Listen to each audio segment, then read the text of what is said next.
வணக்கம் ஃப்ரெண்ட்ஸ், இன்றைக்கும் ஒரு அறுவடை செய்திருக்கிறேன், பார்ப்போம் வாங்க. பச்சைக்கீரை, சிவப்புக்கீரை, அதோட மிளகாய். அந்த சிவப்பு மிளகாய் பெருசாக உரைப்பில்லை, அந்த சின்ன மஞ்சள் மிளகாய் தெரியல உரைப்பா இல்லையாண்டு இது பார்ப்போம் இருக்கா டேஸ்ட் பண்ணி உரைக்குதான். இது தோட்டத்தில் பிடிங்கின மிளகாய், இது பெருசாக உரைப்பில்லை. இன்னும் ஒரு சிவப்பு அந்த மேலே காய்க்கிறதான் சிவப்பு, அதுவும் உரைப்பில்லை. இது உரைப்பா இல்லையா எனக்கும் தெரியவில்லை. ஒரு சும்மா கடிச்சு பார்ப்போம்.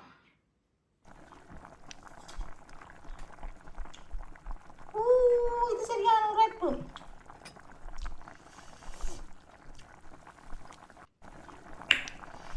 குட்டி மிளகாய் தான் பாட்டு உரைப்பு, மூளைக்கு எல்லாம் போட்டு உரைப்பு.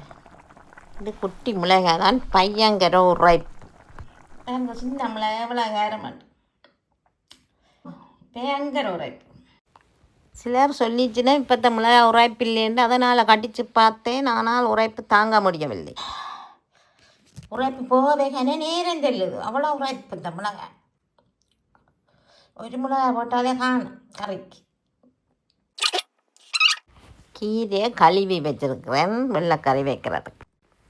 இதுக்குள்ளே வெங்காயம், பச்சை மிளகாய், அந்த 2 உரைப்பு மிளகாய், வாழைக்காய், 2 உள்ளி, சொட்டு உப்பு போட்டு மூடி அவிய விடுவான். இப்போ திறந்து கிளறி போட்டு நல்லா மசிச்சு விடுவான்.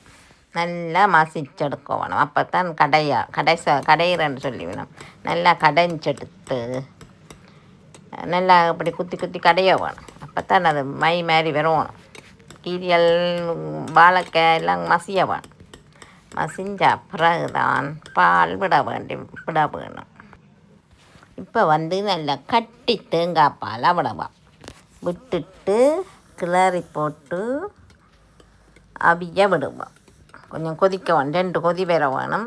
கலர் பிங்காக இருக்குது, சிவப்பும் பச்சையும் தான் கீரை. சிவப்பு பச்சை கீரை நல்ல சத்து நிறைஞ்ச கீரை.